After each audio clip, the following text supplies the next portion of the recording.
Graça e paz. Hoje nós temos o capítulo 16 de Atos. Do versículo 1 ao 4, nós temos o início da segunda viagem missionária de Paulo. Na verdade, o capítulo todo está dentro da segunda viagem missionária de Paulo.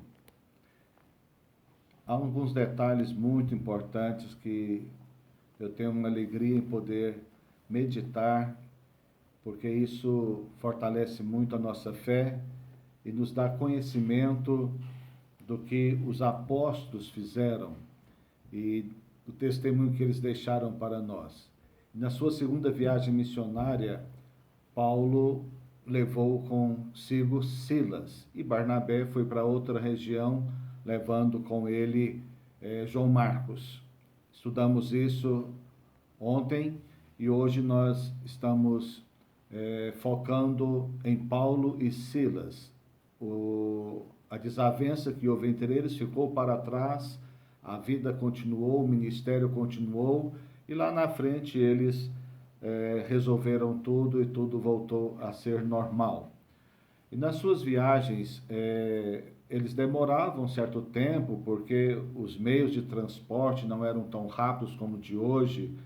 E eles também tinham como função, como ministério, esse trabalho de viajarem, irem às cidades, pregar o evangelho, onde já tinha igreja instituída, eles ali davam assistência, pastoreavam, estabeleciam liderança. Onde não tinha, eles, com as possibilidades, começavam um novo trabalho numa casa, uma célula, e assim a igreja ia nascendo, ia desenvolvendo. E ele chega a uma determinada cidade chamada Listra, onde encontrou ali uma família, onde a mulher era judia, mas cristã convertida, e o homem era grego, não convertido. E tinha um filho por nome de Timóteo. Timóteo era um jovem, ainda adolescente, dizem que ele tinha por volta de 17 anos de idade, e muito interessado, muito dedicado, e Paulo decidiu convidá-lo e chamá-lo para fazer parte da equipe. E Timóteo aceitou e começou a fazer parte da equipe, mas ali havia uma necessidade. Paulo entendeu que era necessário que Timóteo fosse circuncidado, porque o pai dele era grego, a mãe judia, e ele não era circuncidado. Paulo, como judeu, era circuncidado, Silas também era circuncidado. E para dar testemunho e ser exemplo aos judeus, evitar problemas com os judeus, Paulo decidiu então que Timóteo devia ser circuncidado e o fez. Isso é interessante porque Paulo nos ensina coisas muito tremendas. Depois, mais na frente, em 1 Coríntios 9:20, Paulo diz o seguinte, que fez de todos para com todos, que com o grego ele se fez grego, com o gentil se fez gentil, com o judeu se fez judeu. Paulo se adaptou a situações, a realidades, para poder conviver com as pessoas e abrir portas para o evangelho. Então ele diz que fez de tudo para com todos, para que através de algum meio ele alcançasse alguns.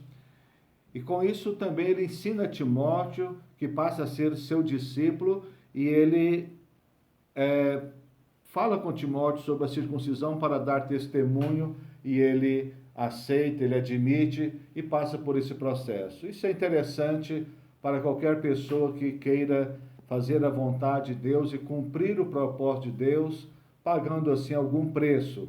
O próprio Jesus, em João, capítulo 17, versículo 19, ele orando ao Pai, ele disse: Pai, por causa deles eu me santifico. Jesus já não tinha necessidade de santificar-se, porque ele era Deus. Ele estava totalmente a todo tempo pronto, mas ele diz: por causa deles eu me santifico. Por causa deles, como para ensiná-los, para dar testemunho, para ser um exemplo. Então vale a pena, queridos, a gente abrir mão de alguma coisa, às vezes até fazer algum sacrifício para ser exemplo e ajudar pessoas a saírem de onde estão. Isso vale a pena. Se for para salvar almas, não há nenhum prejuízo, não há nenhuma dificuldade, nenhum sacrifício que não vale a pena. E Paulo fez isso, levou Timóteo a fazer isso também, e isso tornou uma bênção, porque Timóteo depois tornou um grande pastor, recebeu depois as cartas de Paulo, se tornou um discípulo muito precioso para Paulo e um instrumento muito abençoado e abençoador nas mãos de Deus. Valeu a pena Timóteo submeter e demonstrou que o seu coração era um coração que tinha preocupação em cumprir o propósito de Deus na sua vida e através da sua vida. Porque Deus tem propósito na nossa vida e Deus tem um propósito para com a nossa vida em relação a outras vidas. E discernir isso, viver isso, desfrutar disso também é maravilhoso, é muito bom, é saudável e isso nos leva à conquista de galardões também na presença de Deus. Do versículo 6 ao versículo 10, nós temos uma experiência muito interessante do apóstolo Paulo.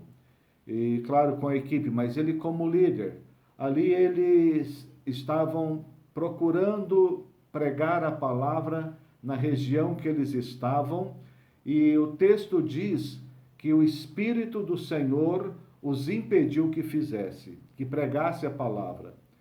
Ora, eles não estavam fazendo nenhuma coisa errada, pelo contrário, eles estavam obedecendo a ordem de Jesus de ir e pregar o Evangelho a toda criatura e até a todas as nações, até o último da terra.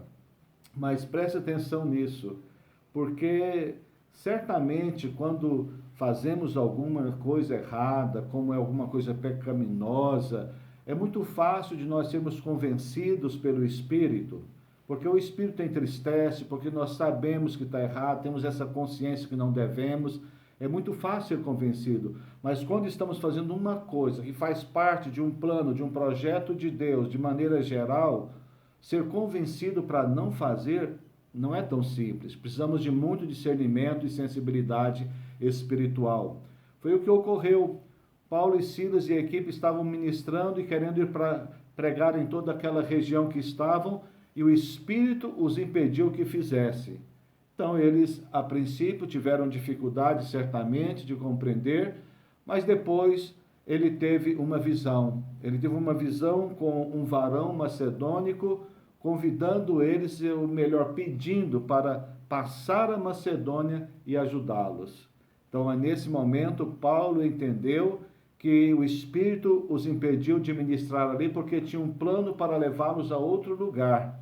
E eles foram para aquela região e foi ali pregar em outras cidades, pregar em muitos lugares, inclusive em Filipos, onde começou a igreja dos filipenses, e algo poderoso aconteceu-lhe. Olha o versículo 10, o que diz.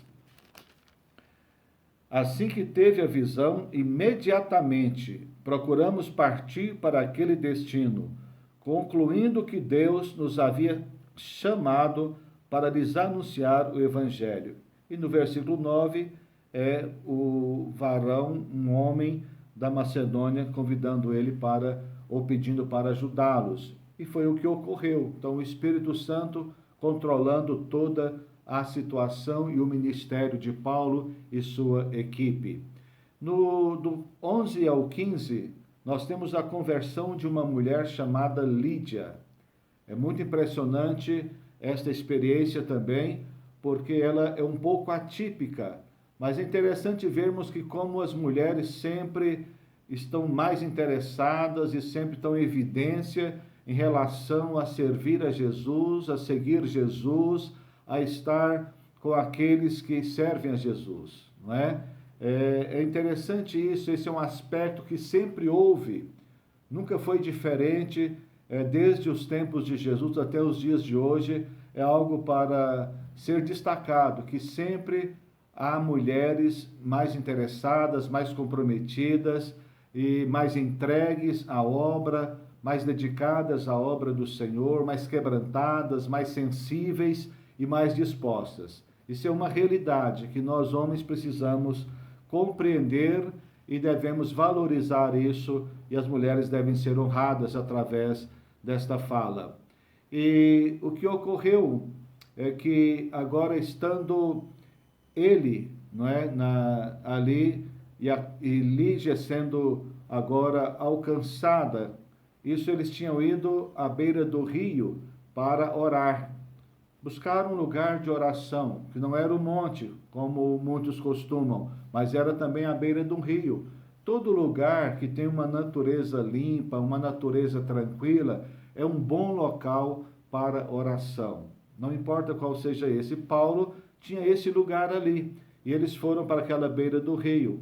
E ali tinha um grupo de mulheres que foi para ali, porque sabia que Paulo e a equipe estavam orando, e essas mulheres com sede e fome de Deus foram para ali, e Paulo pregou a palavra a elas. Lígia, uma delas, recebeu a palavra no seu coração. A Bíblia diz que ali mesmo ela foi batizada. Naquele instante também ela convidou Paulo com a equipe para ir para a sua casa, para hospedar em sua casa, e isso redundou em algo tremendo. Naquele lugar começa-se a igreja dos filipenses, na casa de Lígia. Ela tornou-se anfitriã, mantenedora da obra missionária, da igreja, do ministério de Paulo, e ali começou-se então a igreja, aquela que Paulo depois, mais na frente, escreve carta aos filipenses, epístola aos filipenses. Começou na casa desta mulher. E diz o texto bíblico que esta mulher e toda a sua casa foi batizada. Quando fala a sua casa, geralmente está falando da família, dos empregados, dos servos.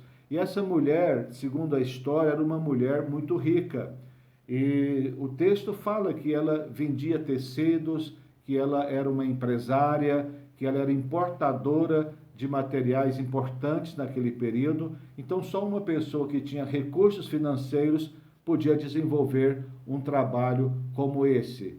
E ela teve o privilégio e a bênção de ser anfitriã da célula ali onde começou a igreja na cidade de Filipos, e onde depois receberam a carta do apóstolo Paulo, que ele escreve à igreja de Filipenses. Ora, do 16 ao 18, Paulo e Silas e os demais estão caminhando, indo novamente para um local de oração, certamente aquele mesmo local, e agora aparece uma jovem endemoniada com espírito de adivinhação, e ela começa. Engraçado que isso foi por dias, a fio, não foi de imediato a reação de Paulo, mas por muitos dias ela seguia eles, e diz o texto que ela clamava. Clamar é diferente de gritar. Clamar tem uma intenção diferente de gritar. Gritar pode ter vários significados, mas no caso dela, o texto diz que ela clamava. Com isso, ela estava, o Espírito através dela, estava querendo agradar, de certa forma, ou convencer, de certa forma, as pessoas que Paulo e os demais homens eram homens de Deus.